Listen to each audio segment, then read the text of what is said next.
was using hot water and with soap and with oil, and it didn't help. Well, it took me for about 3 hours in general. For several days I was soaked them in this hot water, and only after 3 hours the glue melt and I could take them off. Sorry for my English, guys. I didn't practice grammar for a long time. But okay, let's start. Enough of chit chat. Well, I just wanted to tell you also that you can sit down or lay down take your favorite cozy blanket and pillow and get comfy and listen to my reading. By the way, if you like these kinds of videos, please feel free to hit the like button and to subscribe to my channel if you are not subscribed yet. This will really help my channel to grow. Thank you. Okay, let's begin. The 5th chapter, Blood Type. I made my way to English in a daze. I didn't even realize when I first walked in that class had already started. Thank you for joining us, Miss Swan, Mr. Mason said in a disparaging tone. I flushed and hurried to my seat. It wasn't till class ended that I realized Mike wasn't sitting in his usual seat next to me. I felt a twinge of guilt, but he and Eric both met me at the door as usual, so I figured I wasn't totally unforgiven. Mike seemed to become more himself as we walked, gaining enthusiasm as he talked about the weather report for this weekend. The rain was supposed to take a minor break, and so maybe his beach trip would be possible. I tried to sound eager to make up for disappointing him yesterday. It was hard.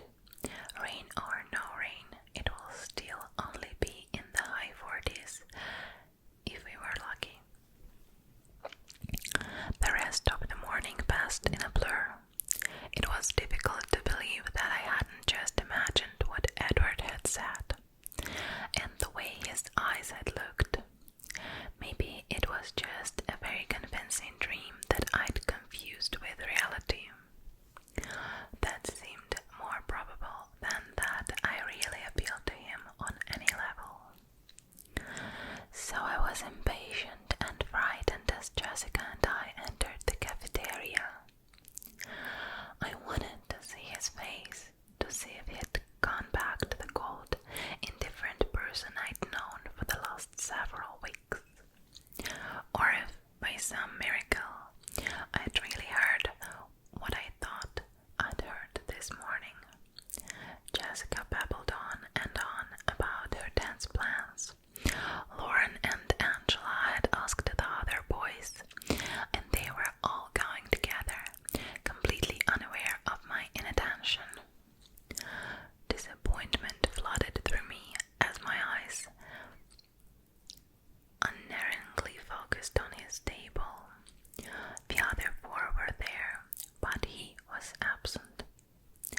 Had he gone home? I followed the still babbling Jessica through the line, crushed. I'd lost my appetite. I bought nothing but a bottle of lemonade. I just wanted to go sit down and sulk. Edward Cullen is staring at you again, Jessica said, finally breaking through my abstraction with his name. I wonder why he's sitting alone today. My hand snapped up. I followed her gaze to see Edward, smiling crookedly, staring at me from an empty table across the cafeteria from where he usually sat. Once he had caught my eye,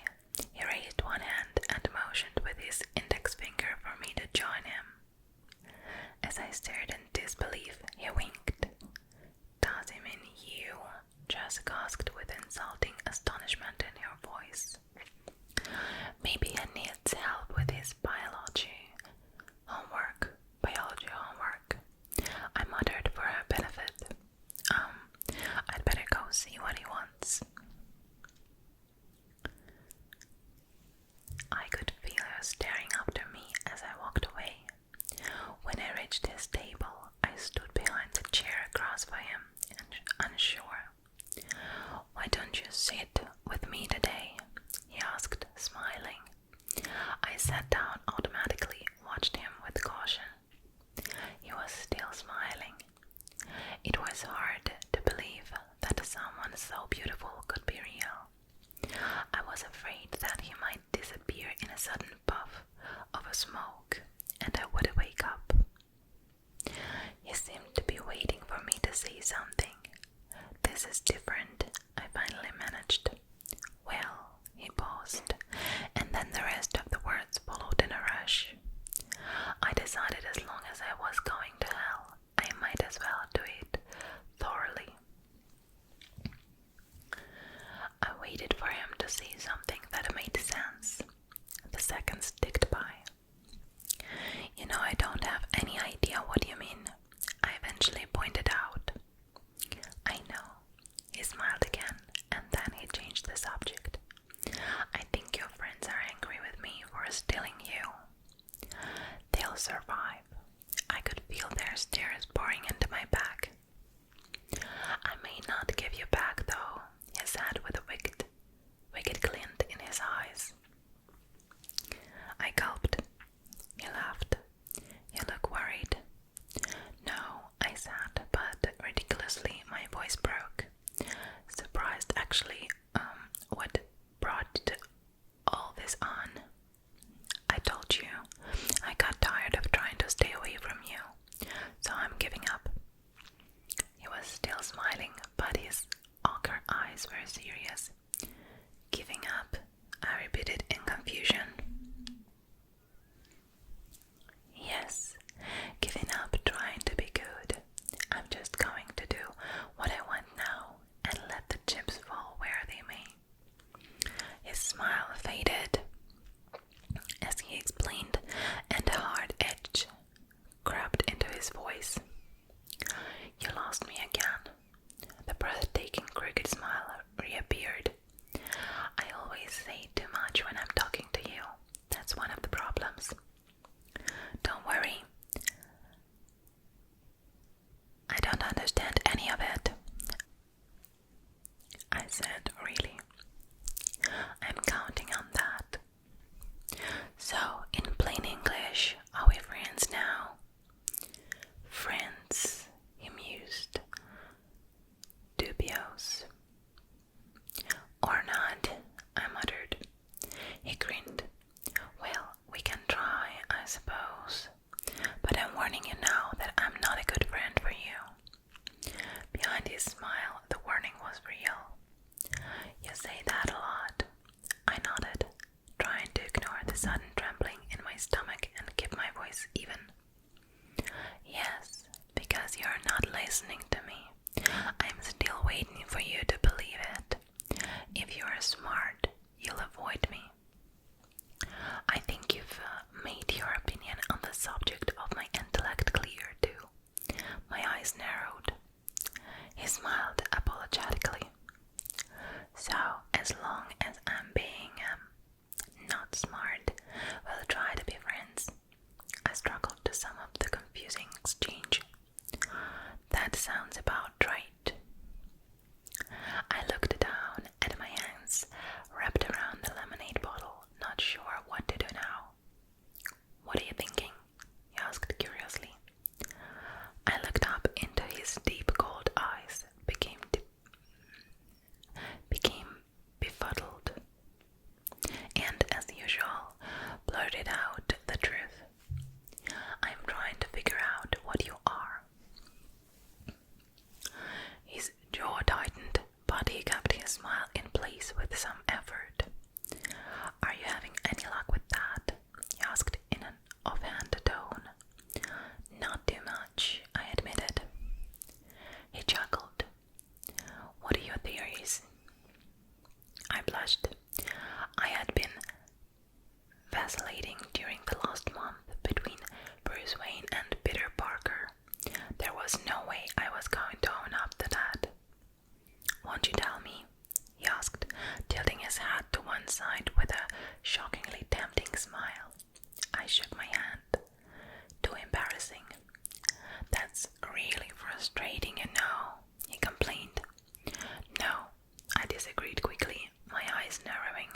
I can't imagine why that would be frustrating at all, just because someone refuses to tell you what they're thinking, even if all the while they're making cryptic little remarks specifically designed to keep you up at night wondering what they could possibly mean. Now, why would that be frustrating? He grimaced. Or better, I continued, the pent-up annoyance flowing freely now. Say that person also did a wide range of bizarre things, from saving your life under impossible circumstances,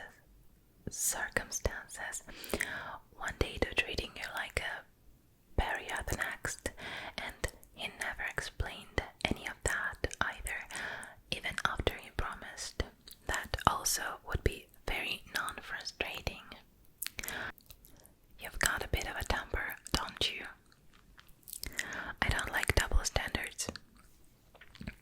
We stared at each other, unsmiling. He glanced over my shoulder, and then, unexpectedly, he snickered. What? Your boyfriend seems to think I'm being unpleasant to you. He's debating whether or not to come break up your fight. He snickered again. I don't know who you're talking about, I said frostily, but I'm sure you're wrong anyway. I'm not. I told you, most people are easy to read. Except me, of course. Yes, except you. His mood shifted suddenly. His eyes turned broody. I wonder why that is. I had to look away from the intensity of his stare. I concentrated on unscrewing the lid of my lemonade. I took a swig, staring at the table without saying it. Aren't you hungry? He asked, distracted. No, I didn't feel like mentioning that my stomach was already full of butterflies. You. I looked at the empty table in front of him. No, I'm not hungry. I didn't understand his expression. It looked like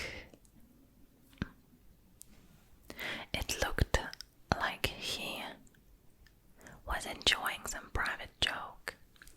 Can you do me a favor? I asked after a second of hesitation. He was suddenly wary. That depends on what you want. It's not much, I assured him. He waited, guarded but curious.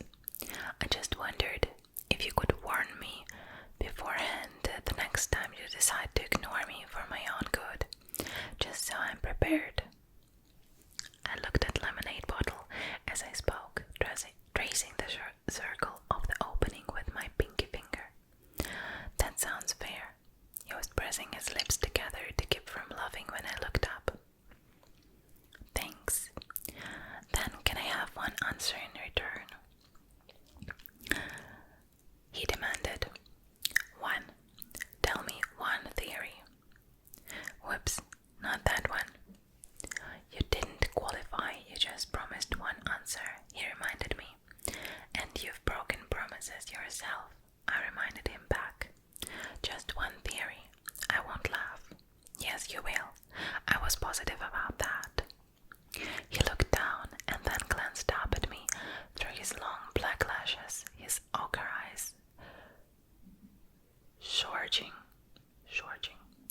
Please, he breathed, leaning toward me. I blinked, my mind going blank. Holy crow, how did he do that? What? I asked dazed. Please tell me just one little theory. His eyes still smoldered at me. Well, bitten by a radioactive spider. Was he a hypnotist too? Or was I just a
some emotion I couldn't comprehend.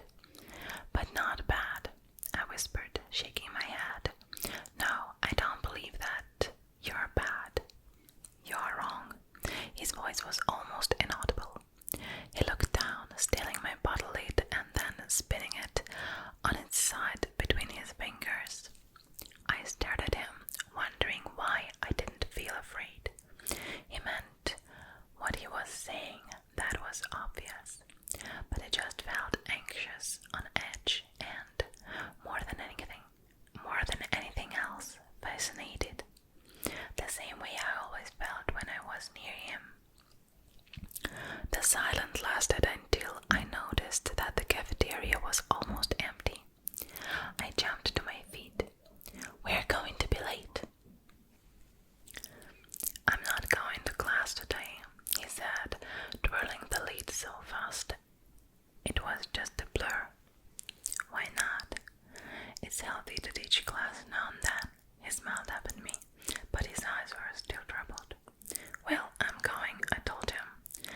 I was far too big a coward to risk getting caught. He turned his attention back to his makeshift top. I'll see you later then. I hesitated to turn, but then the first bell sent me hurrying out the door, with a last glance confirming that he hadn't moved a centimeter. As I half ran to class, my head was spinning faster than the bottle cap. So few questions had been answered in comparison to how many new questions had been raised. At least the rain had stopped. I was lucky. Mr. Banner wasn't in the room yet when I arrived. I settled quickly into my seat, aware that both Mike and Angela were staring at me. Mike looked resentful. Angela looked surprised and slightly awed. Okay, no, don't know this word. Let me look. Slightly odd.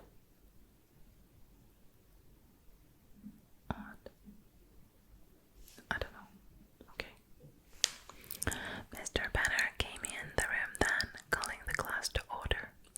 He was juggling a few small cardboard boxes in his arms.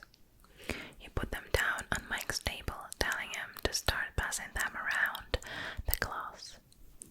Okay guys, I want you all to take one piece from each box, he said as he produced a pair of rubber gloves from the pocket of his lab jacket and pulled them on. The sharp sound as the gloves snapped into place against his wrist seemed ominous to me. The first should be an indicator card, he went on, grabbing a white card with 4 squares marked on it and displaying it. The second is a 4-branched applicator. He held up something that looked like a nearly toothless hair pick. And the third is a sterile micro lancet. He held up a small piece of blue plastic and split it open. The barb was invisible from this distance, but my stomach flipped. I'll be coming around with a dropper of water to prepare your cards, so please don't start until I get to you. He began at Mike's table again, carefully putting 1 drop of water in each of the 4 squares. Then I want you to carefully break your finger with the lancet. He grabbed Mike's hand and jabbed the spike into the tip of Mike's middle finger. Oh no. Clammy moisture broke out across my forehead.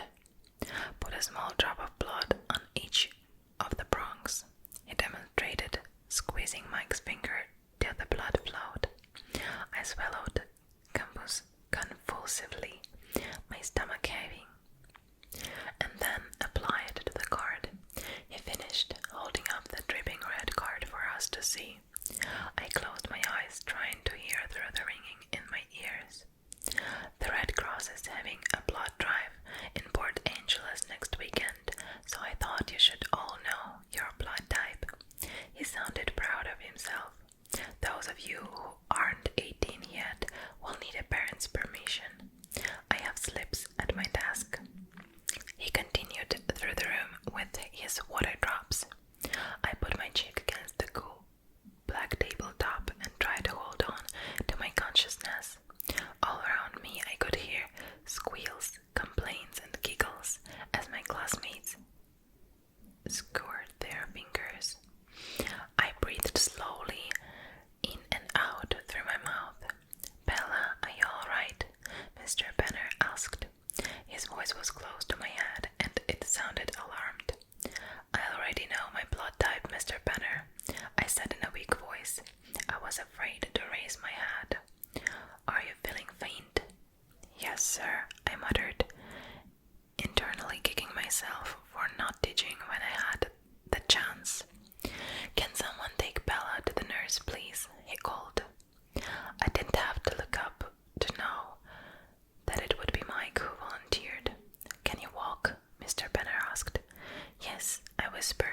Just let me get out of here, I thought.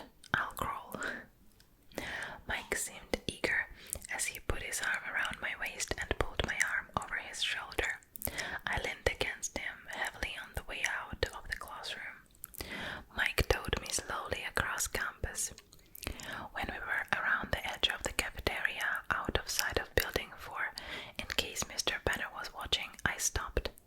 Just let me sit for a minute, please, I begged. He helped me sit on the edge of the walk. And whatever you do, keep your hand in your pocket, I warned. I was still so dizzy. I slumped over on my side, putting my cheek against the freezing damp cement of the sidewalk, closing my eyes.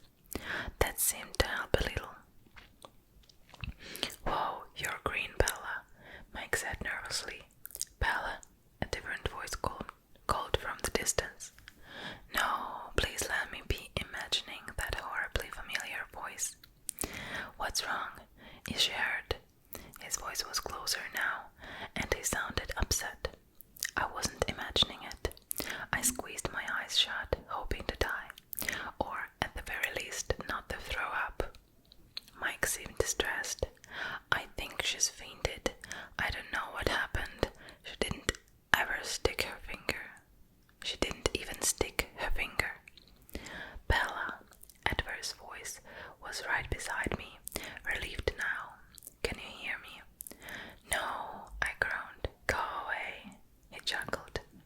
I was taking her to the nurse, Mike explained in a defensive tone, but she wouldn't go any further. I'll take her, Edward said. I could hear the smile still in his voice. I can go back to class. No, Mike protested. I'm supposed to do it. You can go back to class. No, Mike protested. I'm supposed to do it. Suddenly the sidewalk disappeared from beneath me. My eyes flew open in shock. Edward had scooped me up in his arms as easily as if I weighed 10 pounds instead of 110. Put me down. Please let me not vomit on him. He was walking before I was finished talking. Hey, Mike called, already 10 paces behind us. Edward ignored him. You look awful, he told me, grinning. Put me back on the sidewalk, I moaned. The rocking movement of his walk was not helping. He held me away from his body, gingerly supporting all my weight with just arms. It didn't seem to bother him.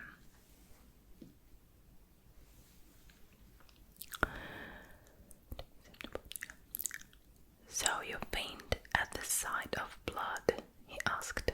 This seems to entertain him. I didn't answer. I closed my eyes again and fought the nausea with all my strength, clamping my lips together. And not even your own blood, he continued, enjoying himself. I don't know how he opened the door while carrying me, but it was suddenly warm, so I knew we were inside. Oh my, I heard a female voice gasp. She fainted in biology, Edward explained. I opened my eyes. I was in the office, and Edward was striding past the front counter toward the nurse's door. Mrs. Cope, the red-headed front office receptionist, ran ahead of him to hold it open. The grandmotherly nurse looked up from a novel, astonished as Edward walked me into the room and placed me gently on the crackly paper that covered the brown vinyl mattress on the one cot. Then he moved to stand against the wall as far across the narrow room as possible. His eyes were bright, excited. She's just a little faint, he reassured the startled nurse. They're blood typing and biology. The nurse nodded sagely. There is always one. He muffled a snicker. Just lie down for a minute, honey. It'll pass. I know, I sighed. The nausea was already fading. Does this happen a lot? She asked. Sometimes, I admitted. Edward coughed to hide another laugh. You can go back to class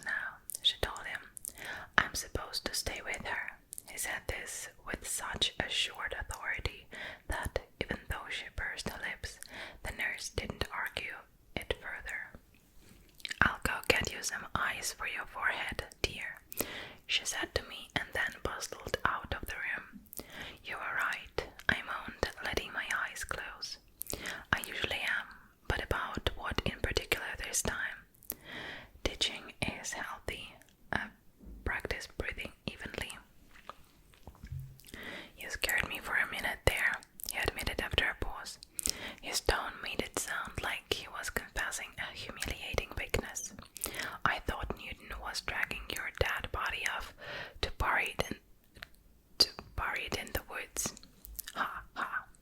I still had my eyes closed, but I was feeling more normal every minute. "Honestly, I've seen a corpse with better color. I was concerned that I might have to avenge your murder. Poor Mike, I'll bet he's mad." "He absolutely loathes me," Edward said cheerfully. "You can't know that," I argued, but then I wondered suddenly if he could. I saw his face, I could tell. "How did you see me? I thought you were teaching." I was almost fine now, though the queasiness would probably pass faster if I'd eaten something for lunch. On the other hand, maybe it was lucky my stomach was empty. I was in my car listening to a CD, such a normal response. It surprised me. I heard the door and opened my eyes to see the nurse with a cold compress in her hand. "Here you go, dear." She laid it across my forehead. "You're looking better," she added. "I think I'm fine," I said, sitting up. Just a little ringing in my ears, no spinning. The mint green walls stayed where they should. I could see she was about to make me lie back down, but the door opened just then and Miss Cope stuck her head in. "We've got another one," she warned. I hopped down to free up the cot for the next invalid. I handed the compress back to the nurse. "Here, I don't need this." And then Mike staggered through the door, now supporting a sallow-looking Lee Stephens, another boy in our biology class. Edward and I drew back against the wall to give them room. "Oh no," Edward muttered. "Go out to the office, Bella." I looked up at him, bewildered. "Trust me, go." I spun and caught the door before it closed, darting out of the infirmary. I could feel Edward right behind me. "You actually listened to me." He was stunned. "I smelled the blood," I said, wrinkling my nose. "Lee wasn't sick from watching other people like me." "People can't smell blood," he contradicted. "Well, I can. That's what makes me sick. It smells like rust and salt." He was staring at me with an unfathomable expression. "What?" I asked. "It's nothing." Mike came through the door then, glancing from me to Edward. The look he gave Edward confirmed what Edward had said about loathing. He looked back at me, his eyes glum. "You look better," he accused.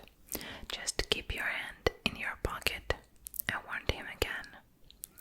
"It's not bleeding anymore," he muttered. "Are you going back to class?" "Are you kidding? I'd just have to run around and come back." "Yeah, I guess. So, are you going this weekend? To the beach?" While he spoke, he flashed another glare toward Edward, who was standing against the cluttered counter, motionless as a sculpture, staring off into space. I tried to sound as friendly as possible. "Sure," I said I was in. "We are meeting at my dad's store at 10. His eyes flickered to Edward again, wondering if he was giving out too much information. His body language made it clear that it wasn't an open invitation. "I'll be there," I promised. "I'll see you in gym then," he said, moving uncertainly toward the door. "See you," I replied. He looked at me once more, his round face slightly pouting.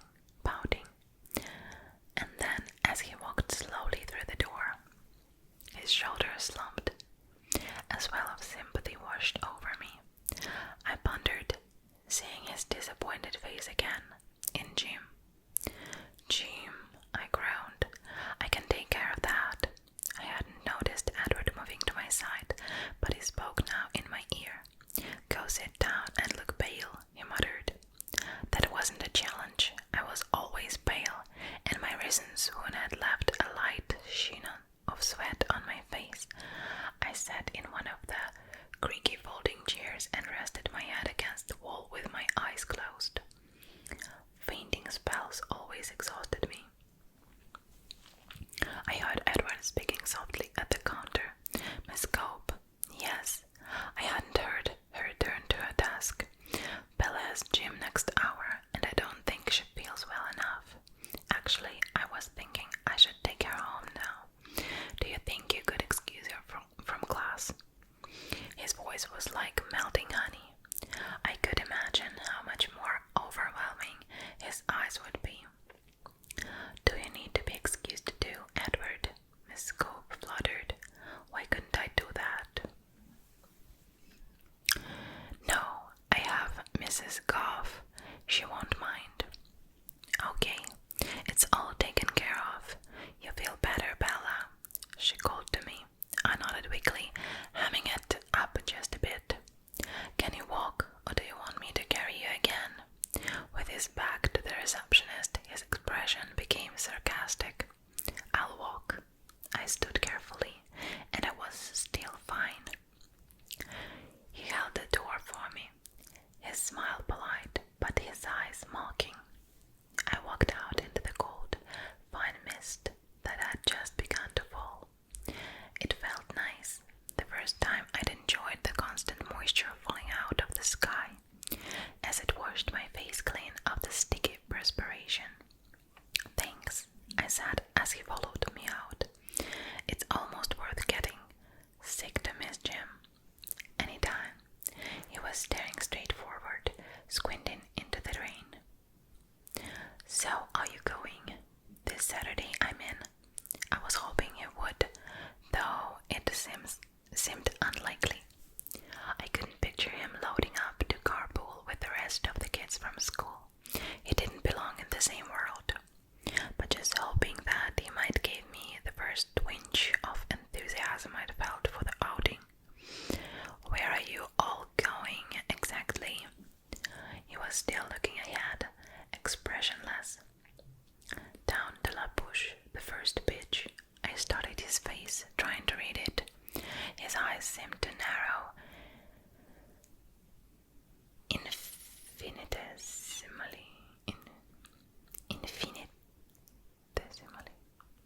infinitesimally. He glanced down at me from the corner of his eye, smiling really. I really don't think I was invited. I sighed. I just invited you.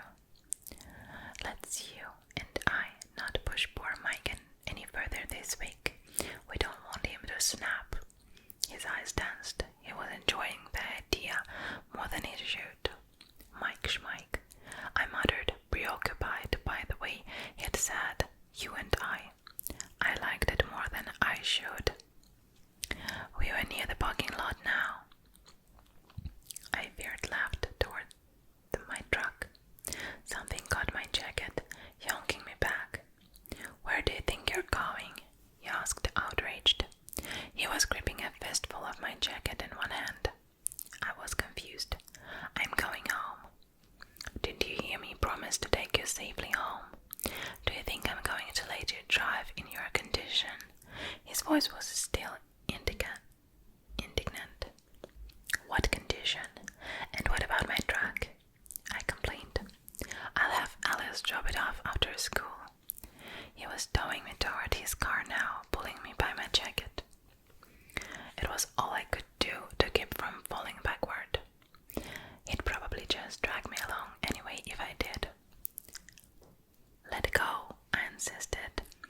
He ignored me. I stretchered along sideways across the wet sidewalk until we reached the Volvo. Then he finally freed me. I stumbled against the passenger door. You are so pushy, I grumbled.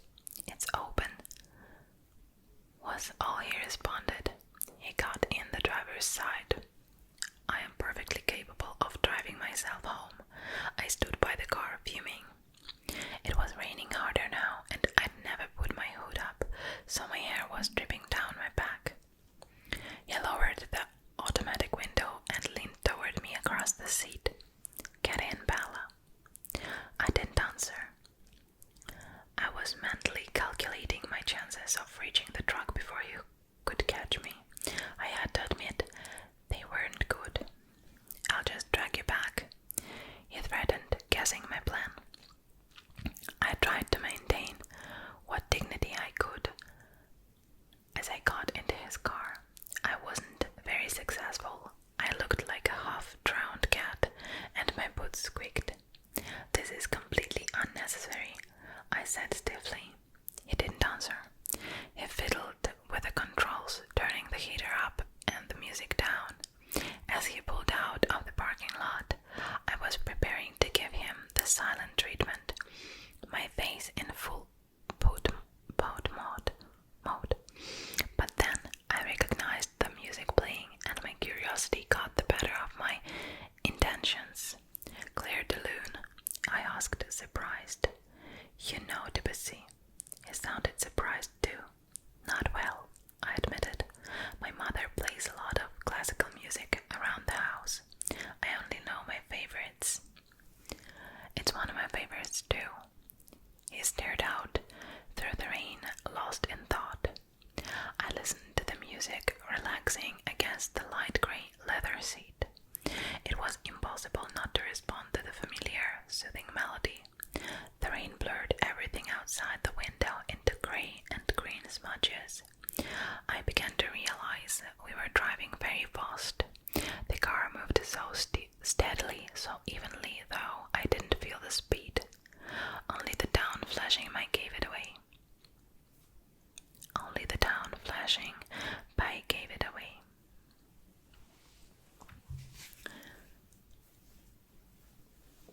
"What is your mother like?" he asked me suddenly. I glanced over to see him studying me with curious eyes. "She looks a lot like me, but she's prettier," I said. He raised his eyebrows. "I have too much Charlie in me. She's more outgoing than I am, and braver. She's irresponsible and slightly eccentric, and she's a very unpredictable cook. She's my best friend." I stopped. Talking about her was making me depressed. How old are you, Bella?" His voice sounded frustrated for some reason I couldn't imagine. He'd stopped the car, and I realized we were at Charlie's house already. The rain was so heavy that I could barely see the house at all. It was like the car was submerged under a river. "I'm 17, I responded, a little confused. "You don't seem 17. His tone was reproachful. It made me laugh. "What?" he asked, curious again. "My mom always says I was born 35 years old and that I get more middle-aged every year." I laughed at that sight. "Well, someone has to be the adult." I paused for a second. "You don't seem much like a junior in high school yourself." I nodded. He made a face and changed the subject. "So why did your mother marry Phil?" Phil. I was surprised he would remember the name. I'd mentioned it just once, almost 2 months ago. It took me a moment to answer. "My mother, she's very young for her age. I think Phil makes her feel even younger. At any rate, she's crazy about him." I shook my head. The attraction was a mystery to me. "Do you approve?" he asked. "Does it matter?" I countered. "I want her to be happy, and he is who she wants." "That's very generous. I wonder," he mused. "What? Would she extend the same courtesy to you, do you think? No matter who your choice was?" He was suddenly intent, his eyes searching mine. I think so," I stuttered. "But she's the parent after all. It's a little bit different." "No one too scary then," he teased. I grinned in response. facial piercings and extensive tattoos. That's one definition, I suppose. What's your definition? But he ignored my question and asked me another. Do you think that I could be scary? He raised one eyebrow and the faint trace of a smile lightened his face. I thought for a moment, wondering whether the truth or a lie would go over better. I decided to go with the truth. I think you could be if you wanted to. Are you frightened of me now? The smile vanished and his heavenly face was suddenly serious. No, but I answered too quickly. The smile returned. So now, are you going to tell me about your family? I asked to distract him. It's gotta be a much more interesting story than mine. He was instantly cautious. What do you want to know? The Collins adopted you, I verified. Yes. I hesitated for a moment. What happened to your parents? They died many years ago. His tone was matter of fact. I'm sorry, I mumbled. I don't really remember them that clearly. Carlisle and Esme have been my parents for a long time now, and you love them. It wasn't a question. It was obvious in the way he spoke of them. Yes, he smiled. I couldn't imagine two better people. You're very lucky. I know I am. And your brother and sister. He glanced at the clock on the dashboard. My brother and sister, and Jasmine and Rosalie, for that matter, are going to be quite upset if they have to stand in the rain waiting for me. Oh, sorry, I guess you have to go. I didn't want to get out of the car. And you probably want your truck back before Chief Swan gets home, so you don't have to tell him about the biology incident. He grinned at me. I'm sure he's already heard. There are no secrets in Forks, I sighed. He laughed, and there was an edge to his laughter. Have fun at the beach. Good weather for sunbathing. He glanced out at the sheeting rain. Won't I see you tomorrow? No, Emmett and I are starting the weekend early. What you going to do? A friend could ask that, right? I hoped the disappointment wasn't too apparent in my voice. We're going to be hiking in the Goat Rocks wilderness just south of Rainier. I remembered Charlie had said the Collins went camping frequently. Oh well, have fun. I tried to sound enthusiastic. I don't think I fooled him, though. A smile was playing around the edges of his lips. Will you do something for me this weekend? He turned to look me straight in the face, utilizing the full power of his burning cold eyes. I nodded helplessly. Don't be offended, but you seem to be one of those people who just attract accidents like a magnet. So, try not to fall into the ocean or get run over or anything, alright? He smiled crookedly. The helplessness had faded as he spoke. I glared at him. I'll see what I can do. I snapped as I jumped out into the rain. I slammed the door behind me with excessive force. He was still smiling as he drove